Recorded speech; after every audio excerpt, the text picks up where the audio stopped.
산과 호수로 둘러싸여 각종 규제에 시달리는 충청북도가 특별지원법 제정을 위해 정부 압박 강도를 높이고 있습니다. 또다시 국회를 찾아가 다른 지역에 주느라 부족해진 충북의 물 문제를 해결하지 않으면 정부에 손해배상을 청구할 수 있다고 경고했습니다. 정재영 기자입니다. 전국 다목적 댐 가운데 용수 공급 능력 1위인 충주댐. 매일 748만 톤을 생활 공업용수로 공급하고 있는데 충북이 쓰는 건 전체의 5.3%, 40만 톤에 불과합니다. 나머지는 수도권과 다른 시도가 쓰고 있습니다. 용수 공급 능력 2위인 대청댐도 마찬가지. 하루 356만 톤 가운데 약 84%는 대전과 세종, 충남 등 인근 시도의 몫입니다. 공급력 1, 2위 댐을 모두 갖고도 충북에 배정된 건 하루 100만 톤, 전체의 8%에 불과합니다. 용담댐의 경우 전북에 위치하고 있다는 이유로 전북에서 전량을 사용하고 있는 것과 비교하면 분명 문제가 있다고 생각합니다.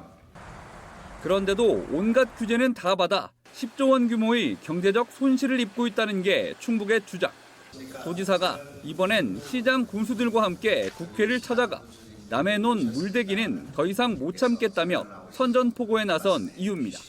규제도 완화되지 않고 물도 주지 않고 그렇게 해서 피해만 강요하는 이러한 현실을 묵과할 수는 없기 때문에 잘못된 것이 시행되지 않는다면 우리는 충청도민들이 손해배상 청구에도 나설 수 있다 하는 그런 경고의 말씀을 드리고자 합니다. 충북의 요구는 일단 쓸 수 있는 물부터 늘려달라는 것. 눈앞에 물이 있어도 남에게 퍼주다 보니 이미 물 부족에 시달리고 있다는 겁니다.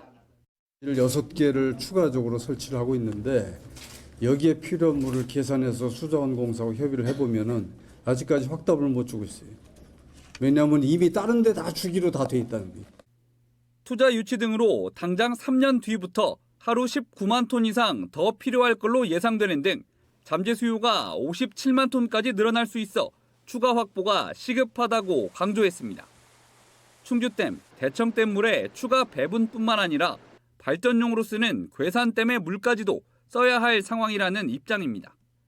9만 2천 헥타르에 이르는 대청호 규제 문제와 청남대 활용 제한도 풀어줄 것을 요구했습니다.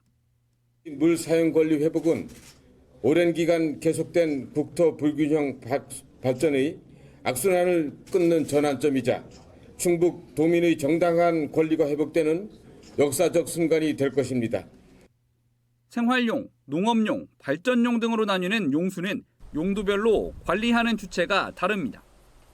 그만큼 정부 도움이 절실한데 충청북도는 우선 모든 기관과 협상에 나서는 한편 물관리 통합 시스템 마련을 정부에 건의할 계획입니다. MBC 뉴스 정지영입니다.